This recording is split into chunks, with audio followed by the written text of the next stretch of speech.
Welcome to DancePod with Skånes Dansteater, a podcast brought to you by Sweden's largest independent dance institution. Your chance to hear from dance artists, engage with movement, and delve deeper into our creative process.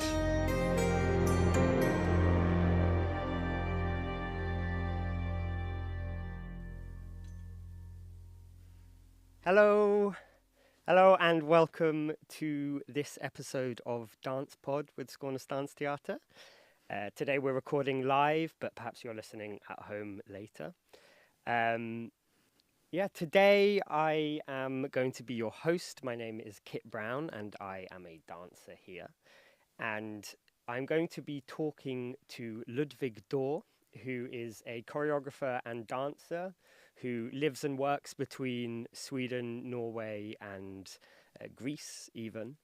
And we're going to be talking about his new creation here, Attempting Alchemy, and also just in general, creative process, his work, his body of work, the things that interest him.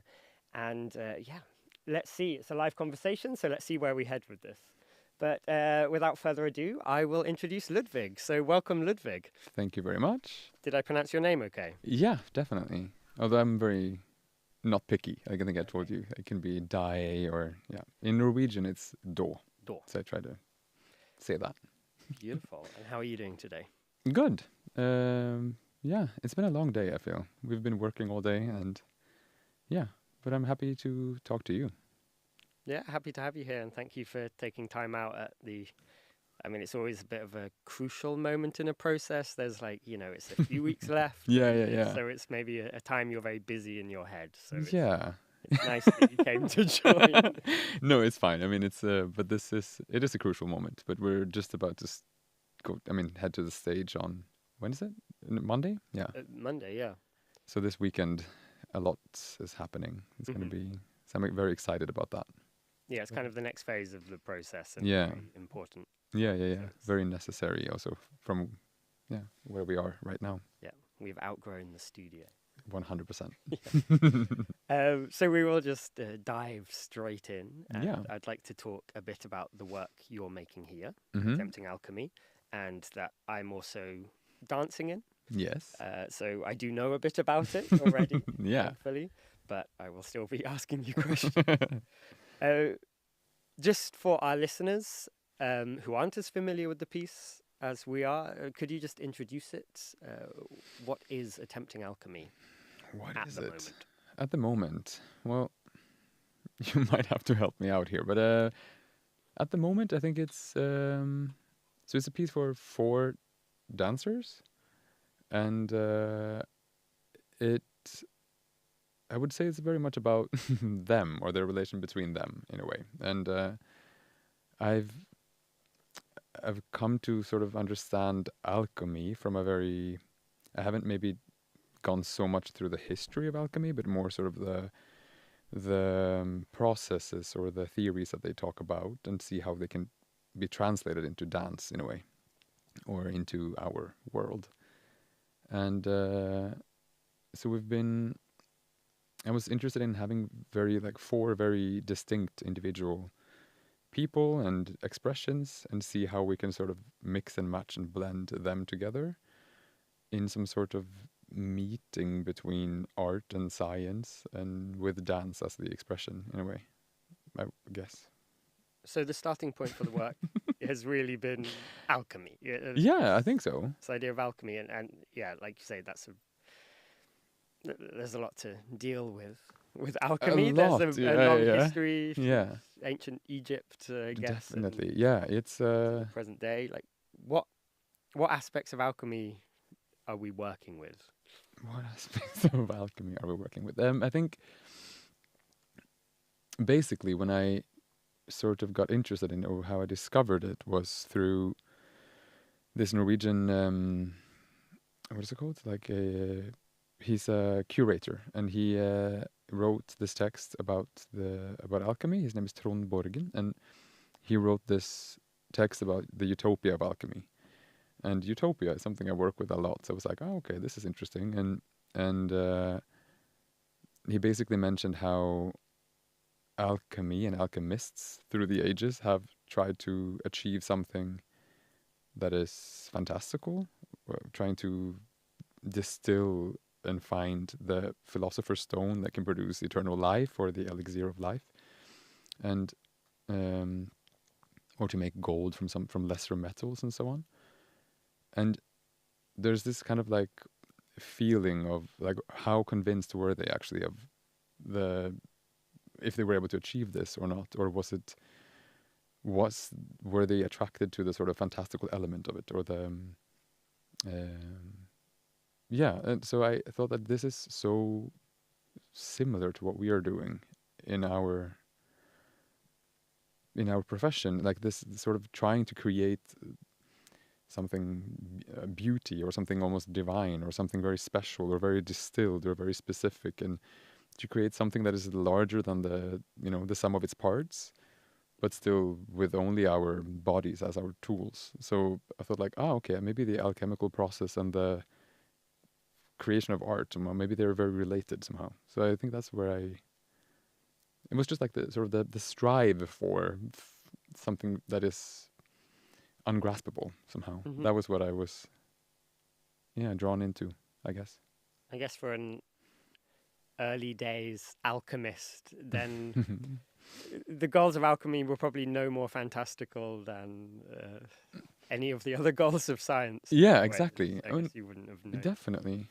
Which is also interesting. I mean, we haven't gone so much into that though, but how the alchemists of the early alchemists were basically just scientists, and then there was this very clear shift when chemistry took over, and the alchemists became more and more occult, or more and more sort of treated as if they were witches and wizards, and it was very sort of cloaked in mystery in a way. And there's the sort of shamefulness also attached to the alchemists of later years, or like a sub-genre or subculture somehow. And this we haven't really touched upon in our thing. No, we're not necessarily looking at specific alchemists or telling the No. the biographies of alchemists. No. What it's like to be in. I would say the piece is not so much about alchemy historically. It's more about like, what is alchemy in the creation of dance today, in a way. Mm-hmm. What do you think? Yeah, I think I think you've been drawing these parallels between alchemy and creative process. Mm-hmm. I think it's served as a great, to call it a vehicle maybe lessens it. It's very much a subject you're working with, but it's, you're finding these parallels between creative process and alchemy, and these stages of alchemy, or the combination of elements. For example, we're working with 4 elements, which seems to be a big cornerstone of a lot of alchemy. Was this fire, earth, water, air. Yeah. It sounds so simple when you talk about it like that. But yeah, we're working with the elements. Like you've never heard of the periodic Yeah, table, exactly. right? Yeah. No, but also to my understanding, like in my research on alchemy, which I could have done even more research. There's so much there, but quite quickly I understood that their understanding of the universe at the time was quite complex. Actually, they realized that everything around us consists of maybe the same sort of building blocks, that there's something a bit like how we talk about atoms or whatever, or physics today, but they hadn't really gotten that part yet. So it was more, they knew the 4 elements, and you also have the people that worked more with metal, but I focused more on the ones that worked more on the 4 elements.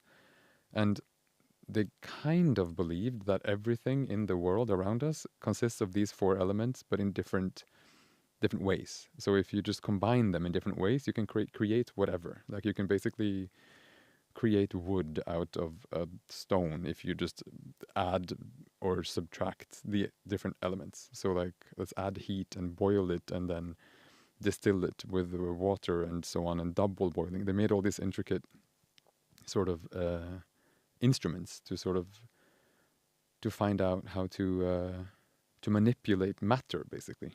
And so we've also been doing that a lot, like using different ways of manipulating and distilling dance material, I would say, and changing it, and yeah, maybe I should say also the 4 stages you talked about. That I think in the alchemical process, when you're trying to create the philosopher's stone of, and from that you can then make this elixir of life, which gives eternal life. When you're manipulating matter, the first thing that happens is called the blackening, or that the material you're working with basically blackens. And through there, there's also a lot of other colors in there. They talk about dark purple and so on, but basically it becomes black. And then you keep distilling it and you keep manipulating it, and if you're on the right track, it should become sort of white. And then it becomes red, and then it ends up as this like amber, golden yellow. So we're kind of working with these 4 stages as kind of chapters in the piece we're making. And I mean, don't take any of this for like hardcore truth. Huh? Like we have a lot of people are saying, but a lot of people or a lot of have said different things about alchemy through the history. This is my interpretation of what I've read, and so I found that interesting. And then there's a lot of meaning behind every stage, or many images that can be drawn from it, or many what they sort of how you can interpret them, or yeah. Yeah, so you kind of have these 4 elements. Yeah. You have these 4 colors. Mm-hmm. The 4 stages. The 4 stages. Each of the colors has a symbol attached to it. Yeah. 4 of them. Oh, it's probably more than them. And then we're working, I guess, with 4 dancers. Yeah. So I was like, everything is 4. Everything is 4s. Yeah. I mean, normally 3 is the magic number. Yeah. Not for us. No. Yeah, so I as you talk about alchemy, I'm really seeing it through the lens of how you work, or how you are working with us. I haven't worked on another process with you, but it seems like also how you work. There's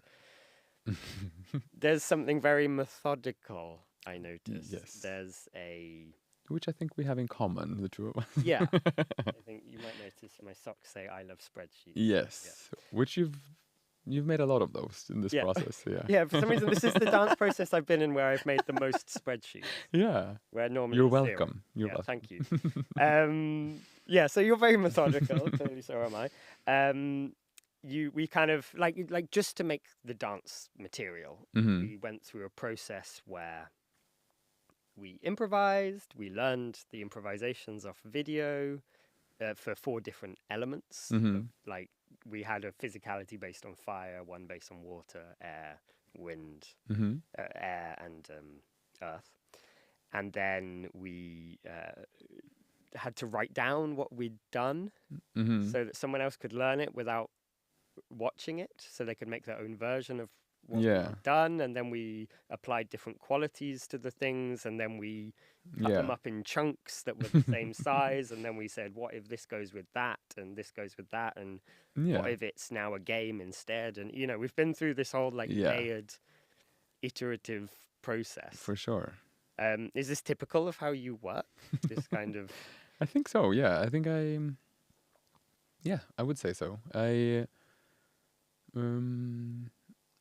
I've always been kind of, I mean, not always, but I think as a dancer, I come from dancing, and I still dance myself, and a lot of the things we do we just improvise a lot, right? Like in the studio, and I just got so sick of myself and my own movements and my own habits and my own way of doing everything, and I tried to sort of trick myself into finding new ways of moving through improvisation, giving myself different tasks, and I struggled a lot with it. So I realized, for me, the easier way, or like the more interesting way for me to make myself move in different ways, or make dancers move in a way that I haven't seen them do before, is maybe not through improvisation, but to set some material to make a little dance, and then add on a bunch of stuff. Like, what if you do it this way or that way? Or what if you interpret that dance like that? And then you can kind of end up with a blend of things, and you don't really know how you ended up there. And that's what I find very interesting, like fusing expressions. And also, like in terms of ownership, I find it interesting, because if you make a dance and then I interpret it and I write it down, and then someone else interprets this text, like whose dance is it anyway, you know? And I find that interesting, and I think it's a useful tool in order to come up with new or interesting expressions in a way. I think that's where it comes from, and also very much being a nerd, like liking the first time I used these kind of, or some of these tools, was like 12 years ago now, and for a piece I made with a friend of mine, and that piece it was just like a research piece called The One That Became This One, where we worked with the philosopher Leibniz and his sort of ideas around what similarities versus identical things.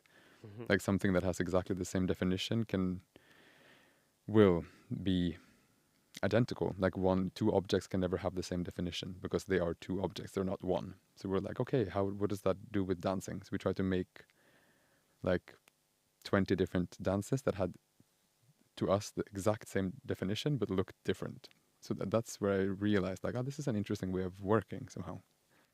Trying to provide a mathematical proof through dance. Yes. That's an odd match. Yeah. And maybe this specific project didn't turn out to be very interesting because we just did the same thing over and over and over.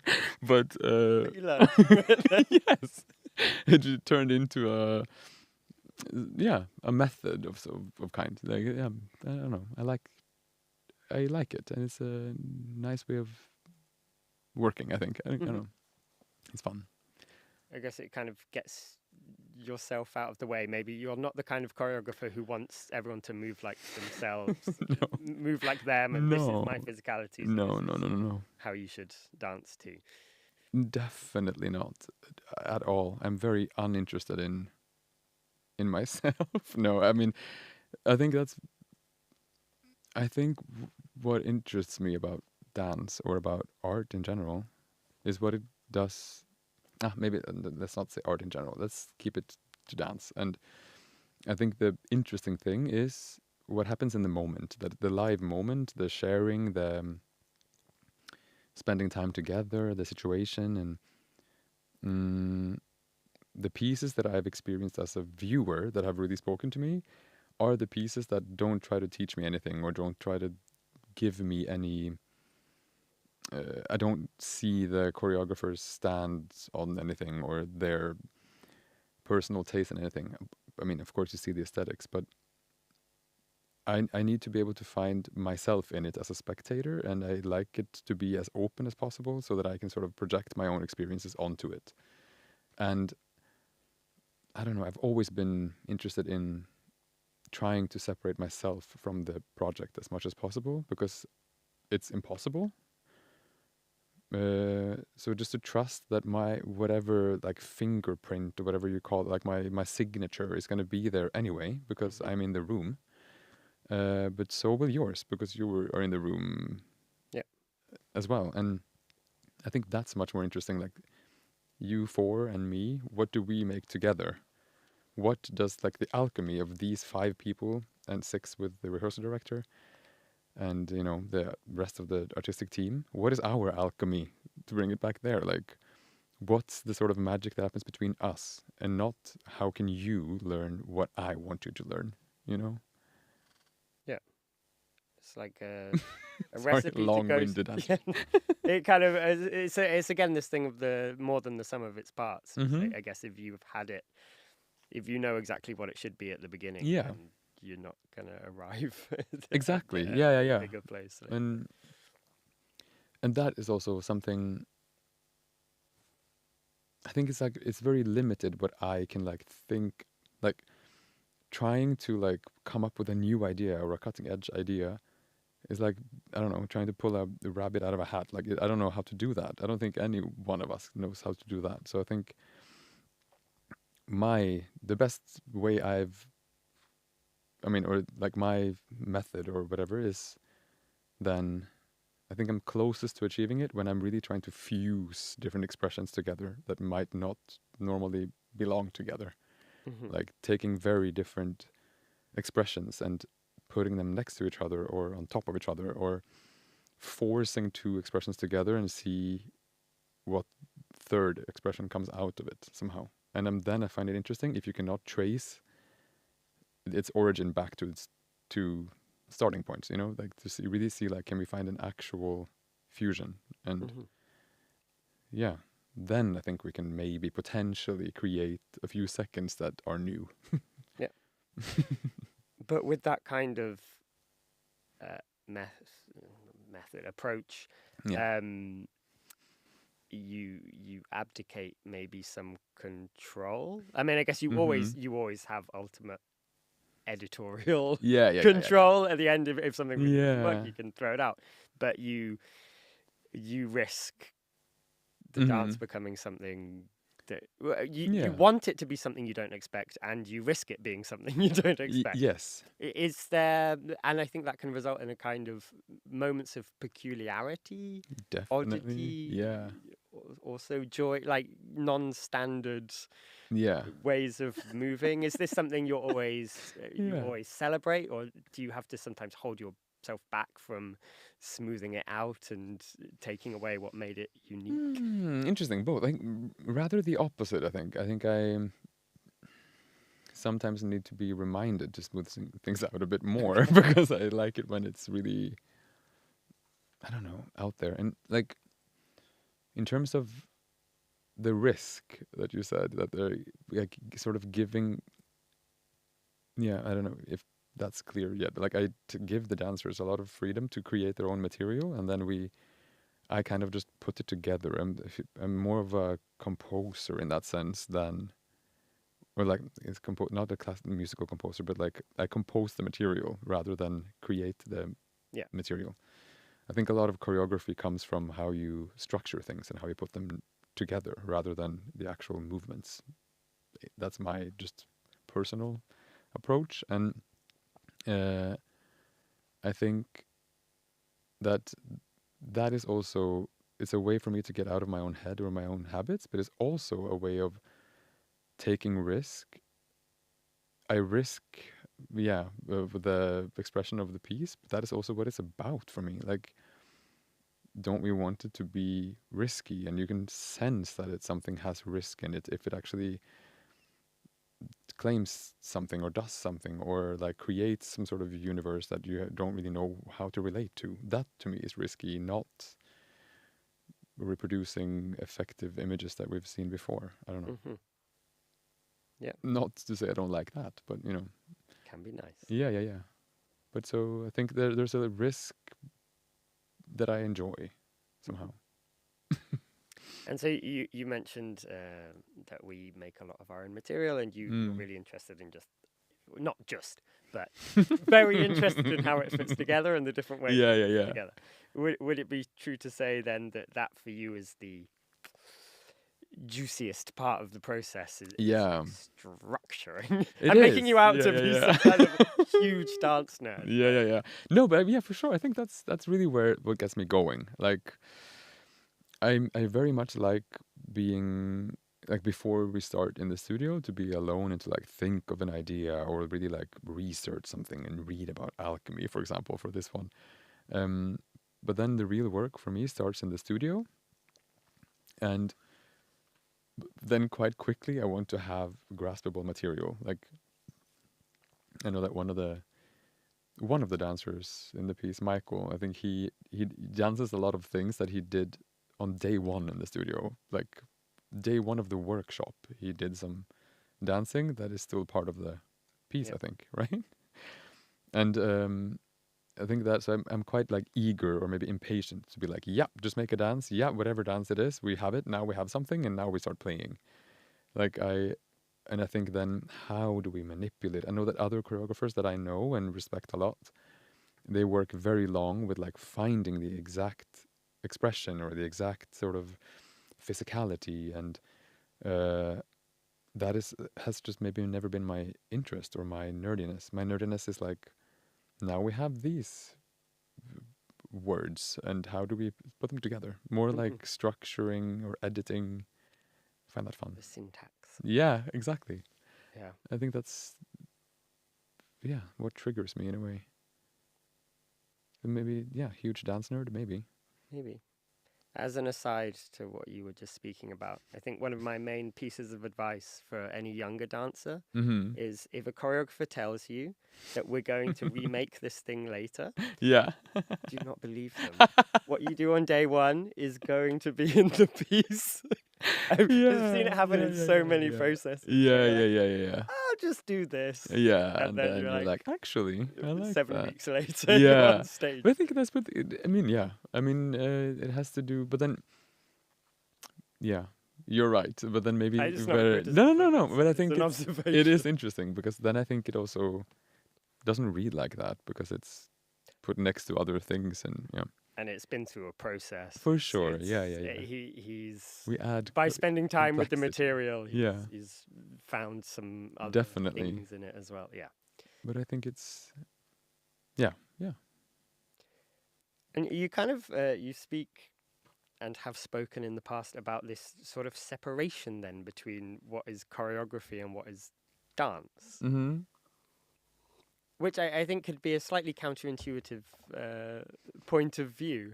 Could you Yeah. explain what you what that difference is? It's an exact science. No, I mean I just see in my head I see them as very different. I see a dance as like pure expression or as color or as letters and then I see choreography as the structure in which you that you place up on the dance to be able to make the dance readable or to make the dance make sense. So I see it very much as expression and structure, and I have found it very fun to play around with then.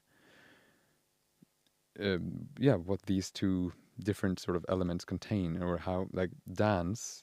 If we start with dancing, does it have to be organized by the structure that is choreography, or can we find another structure in which to organize dance? Can we structure it with architecture as a structure, or with I don't know, mathematical formulas, or with I made a piece with the experience of surfing online was the sort of structure for the dance, and vice versa. Can we place choreography as a structure where you place movement over time?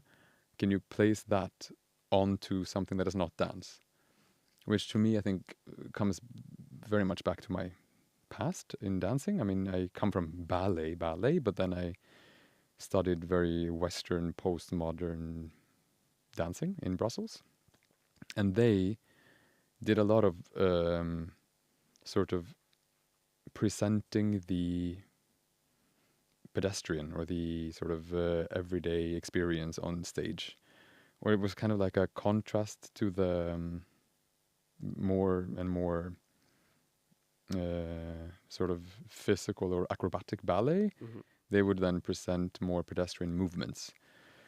But they were still executed through this very sort of precise and body-aware way and very sort of clean. So it has a lot of problems in other areas. But I was like, that's interesting because they sort of execute it as if it is dance, but they don't do dancing. So I'm like, okay, that's interesting to use choreography. But what you're doing is actually like folding a towel or pulling a rope that we do in this piece, for example. Yeah. So to see everything as dance, to see every expression as dance when you work with choreography, and to see everything as choreography when you're working with dance somehow. Yeah. How can you replace the one or the other, or how do they depend on each other? And so to be a little like concrete in that wasn't concrete. Let's bring you back down to earth. Yeah, sorry. It was. Yeah, but you referenced these two pieces that you made when you spoke about the internet, the experience of scrolling the internet as structure and the dances on the internet as you were speaking about hyperfruit and the viral dance. Right, so could you describe a little bit about what you did? I mean, I think these two pieces, Hyperfruit and the Viral Dance, I've made with my dear friend and colleague Joanna Nordahl, who's from here in Skåne. She's a filmmaker. She's a director. And we've made actually a lot of things together where we have discussed this very thing, like how can we replace one or the other? And I was very interested in how can we open up the theatrical experience or the dance, the live situation of dancing to a larger audience. I feel like a lot of dancing has sort of just copy pasted other. This is a very harsh thing to say, but I think I see a lot of like theater in dance where they have sort of the dramaturgy or the presentation of characters and then conflict and then the point of no return and then the absolution or whatever, like these kind of how a piece is curves, established concepts. Very much that it comes from just another art form, comes from theater. And I was like, but what about an audience member that is not so used to or well versed in theater?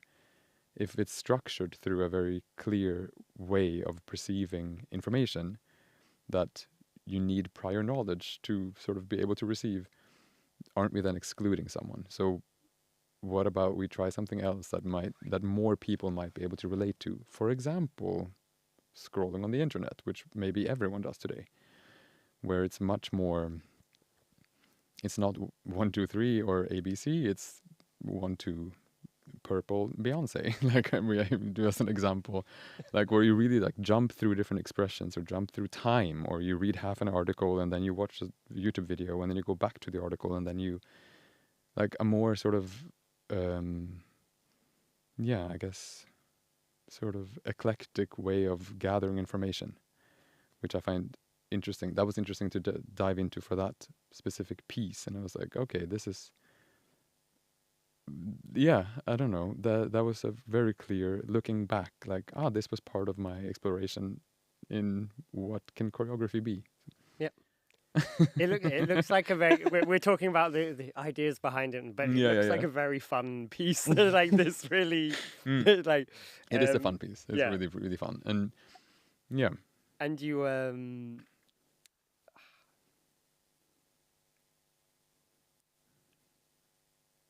what was I going to say? I don't know.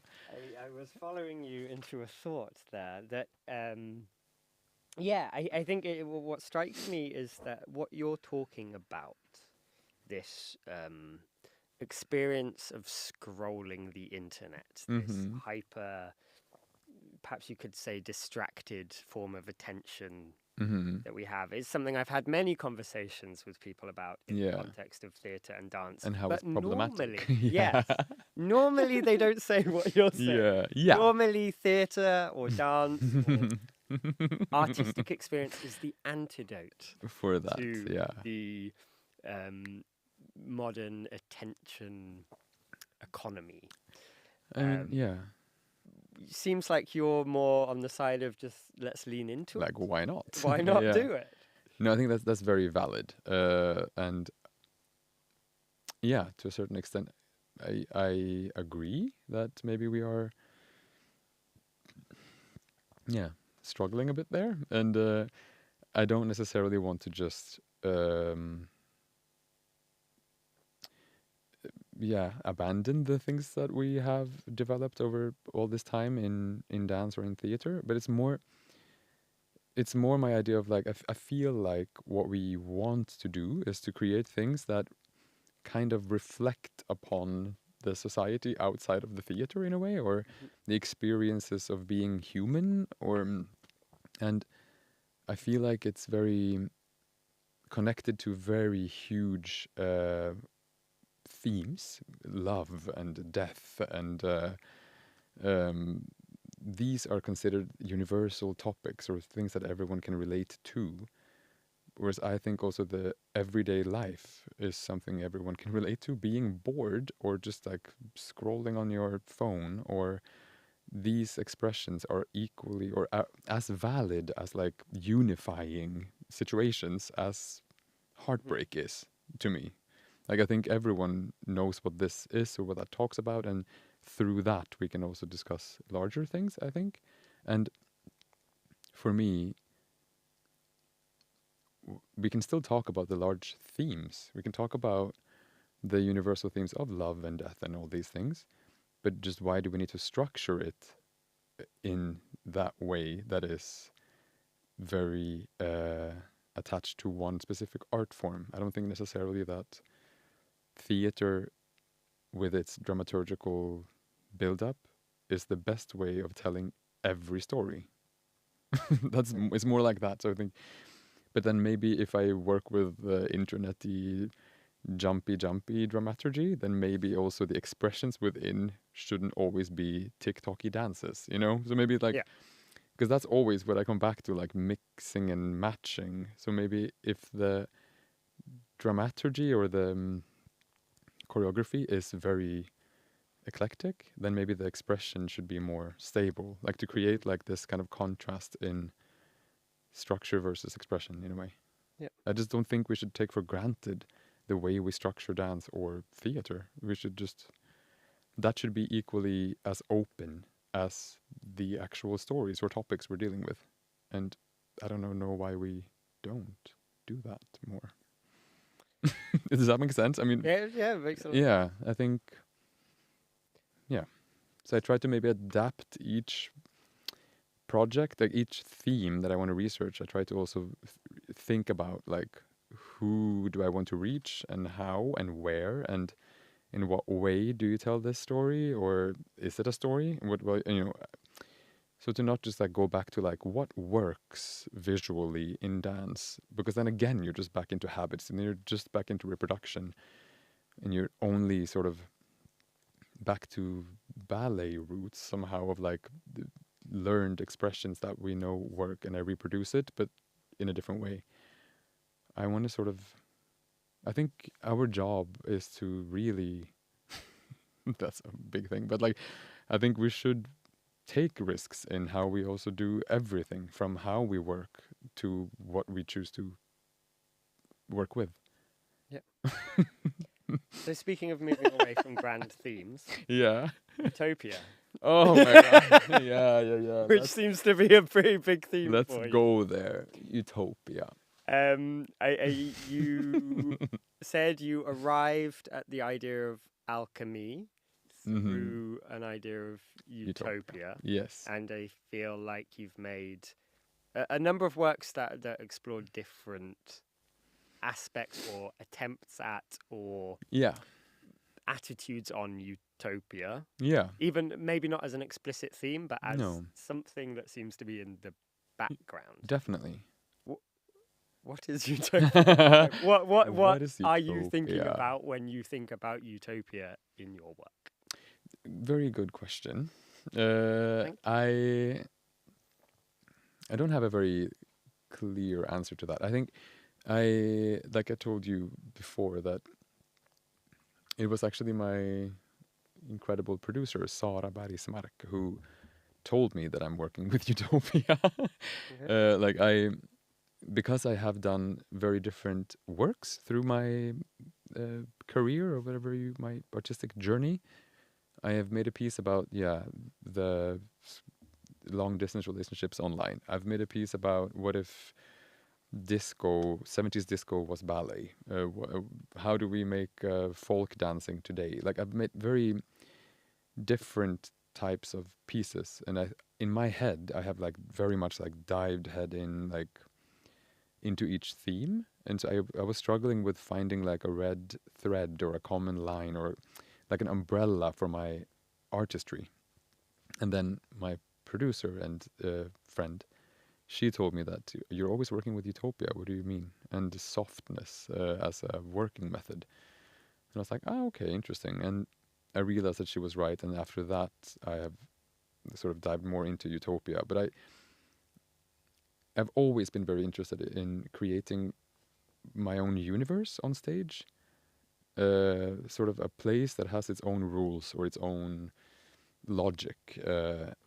And then for me, it would just make total sense if that place also was more inviting and generous and human and maybe diverse and queer and all of these things. And this was a way for me to sort of talk about the world outside of the theater, not through actively criticizing the society we live in, but by presenting an alternative to it as a way of sort of backdoor way into actually criticizing a lot of things. Because again, I'm not interested in just making a piece about like where I stand politically, because then that would be a lecture or that could be a book. But I'm more interested in like, what if it was like this? And then you can react to that the way you want. So through that, I realized, like, okay, I do work with what if as a very big question. Like, what if we live in this kind of world or that kind of world? So I think there's like a strive for utopia or search for utopia. And that's what I find interesting about it, because utopia is not a place. It's not state of mind. It's not anything. It's nothing tangible. It's nothing graspable. It's the attempt that is interesting, because as soon as a utopia becomes realized, it's no longer utopia because it becomes physical, and then it automatically is infected by all the things of our world, and it's no longer utopia. Mm-hmm. So it can only exist as a sort of idea, and that's what I find interesting about it. Like this it's like the search for the Holy Grail or the Philosopher's Stone. That's what I find interesting, and this belief that we can achieve it somehow, or I have a very strong belief in like humanity and in generosity and this is very much how I also want to work. I want to work in a way where what I stand for and who I am is part of not only the product that I create, but in how we work in the studio, in how I deal with people around me, in how I try to respect people, and that's where you sort of, this all part of maybe a larger search for utopia in a way. Mm-hmm. So that's maybe. Did I answer your question? I don't think so. What is I utopia? mean, how do you answer a question like that? I mean, it's I get the feeling I've heard Yeah. it described elsewhere as like utopia is not the place; it's the horizon that like moves with you. Yes, as you exactly. look forwards. I feel like there's a hint of that. But I think like the closest thing I've been to utopia is like, or it has happened in these very, very short instances, or very fleeting moments of clarity, or of like a sense of just like genuine happiness, and it always happens when I least expect it. You can never plan for it, kind of like trying to plan to make a video go viral online. You cannot. It's just like out of your control. And that's again what I find is very relatable to dance, like to create. I love dance when it feels chaotic and then all of a sudden there's a moment of clarity, or like stars align kind of moment. And that's where I also find the sort of, when the quest is interesting somehow, is like just trying, but with good intentions. Yep. Somehow. Yeah. You've kind of you hit on this that part of building the utopia is in the process and in how Yeah. you're interacting with people, and you seem to describe it with this word softness, Yeah. or your producer described it with this word softness. Yeah. What does that mean to you? What is softness as an approach to leadership or Yeah. relationship? Anything. I'm not sure. I mean, oh my God, now I forgot their name. There was this, artist and activist. I don't remember their name, and I'm very sorry. But they made this piece of art called Radical Softness, Mm-hmm. and he sort of created a movement. And I very much adapted it, or I very much like read myself in it, where it's talking about how society kind of teaches us to be hard and teaches us to be individual and teaches us to be individualistic, or there's this like strive to the end goal, and there's this idea of not being an emotional being, and like suffering is good because then it means that you're developing or going towards your goal. Or yeah, I should also kind of I relate all of that. It was not in relation to art, but I see it very much in art, like this kind of like the idea of the male genius or the troubled genius, and how good art comes from like living hard or suffering. And I see softness as just a very clear opposition to that. I think that, to me, I find strength in softness, in strength in in being together, in togetherness, in sharing the burden, in being emotional, being imperfect, being allowed to be imperfect, and helping each other. And that's what I strive for. And like I've told you also, I think that therefore also I really, it's difficult to like live as you learn. Is that the expression? Like Live the way, or like walk the to talk. walk. Yeah, Or walk the talk. practice what you Yeah, preach. practice what No. you preach. Yeah. Because I think I'm a firm believer, for example, that how the process has been, how the hours spent in the studio, how we have been, is reflected in the product that is on stage. I think, and I think it's also maybe equally important to me to see like how have I learned and it's something from this, not only this product or this piece, but from the process of working, and how have you guys felt. And that's a way to also measure success of a piece or a project rather than just the piece. And kind of also, how do we measure value?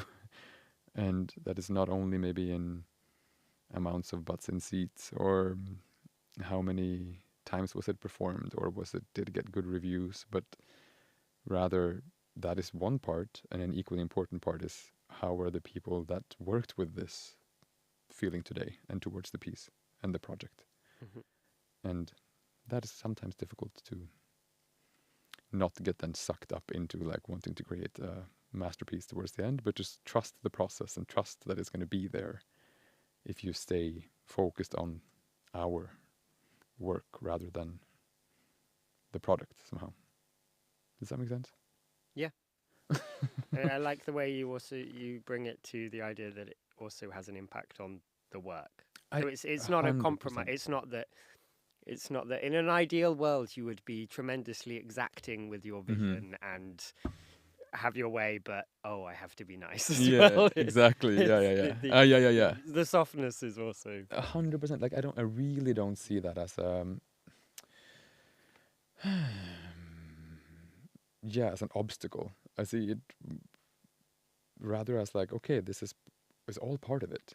Like it's also like basically working with any art. Like when do you choose to see something as an obstacle, and when do you take it into the piece? Like the way we're working with, for example, this big fabric we have.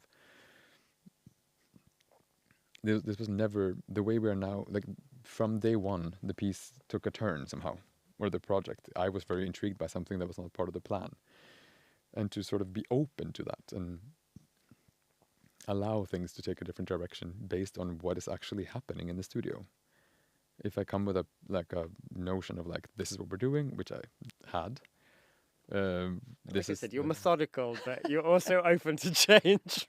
I think that's important, and to be like, okay, today we're only 3 people at work because someone is sick, for example. Then how do we let that not stop us? How do we see like, hey, what does that create? What does that make? And to take everything in rather than sort of meeting things with conflict in a way.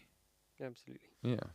Now you're referring to not conflict. Sorry, you spoke about the backdrop of this massive fabric. So you're referring to the first time I met you was you had arrived, and it was not we entered the studio and you were choreographing. It was you were in the workshop at the back of the building for I don't know how long. It felt like a long time. Weeks. Yeah. Just painting this, what is it, 18 meter? No. 12 times 6. 12 by 6. Yeah.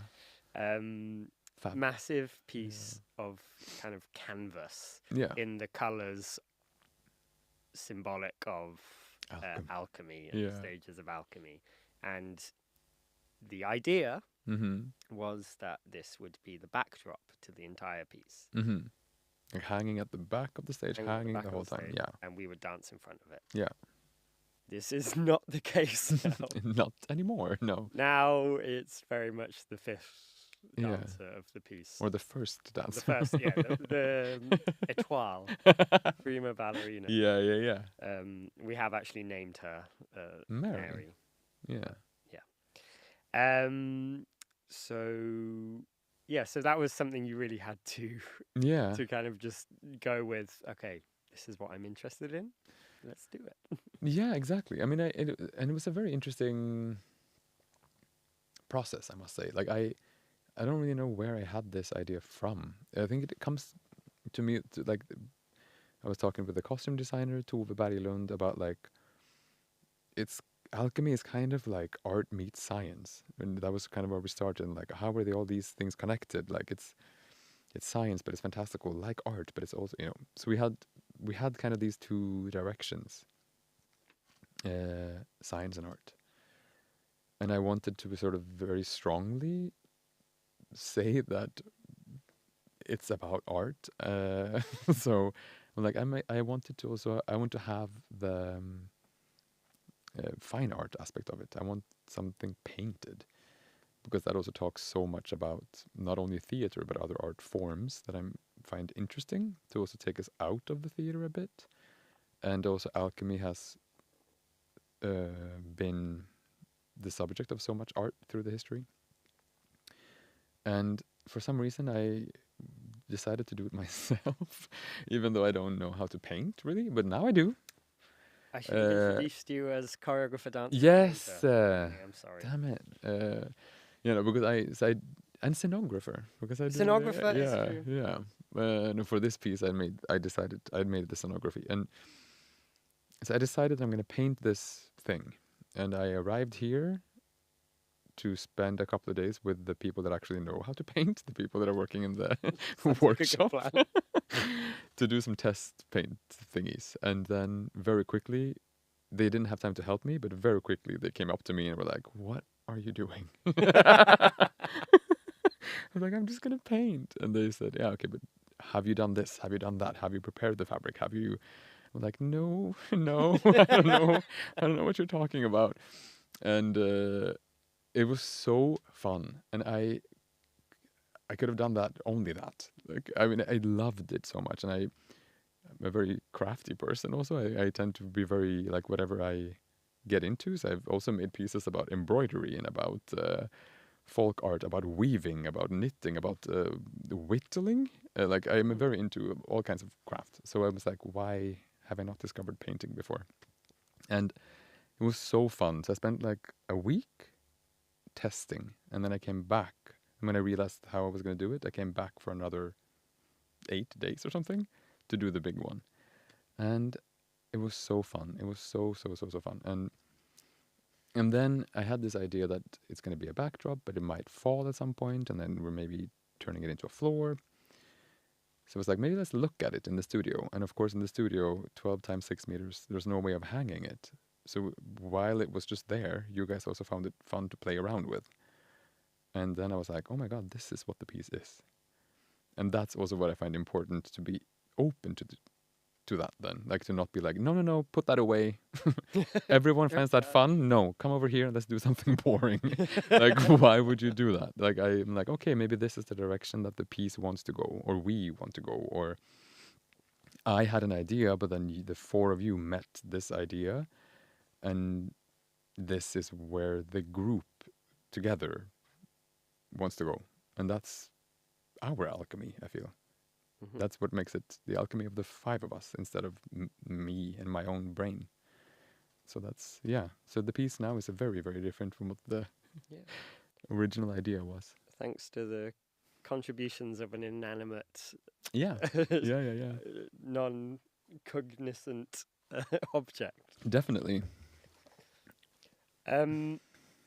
There's so many other topics I could get into, but I'm aware that we have only 5 minutes left. Are you so- serious? Yeah. Have we so, spoken about what? I'm sorry. I feel like I've been like babbling away. Many things, many Mhm. interesting things.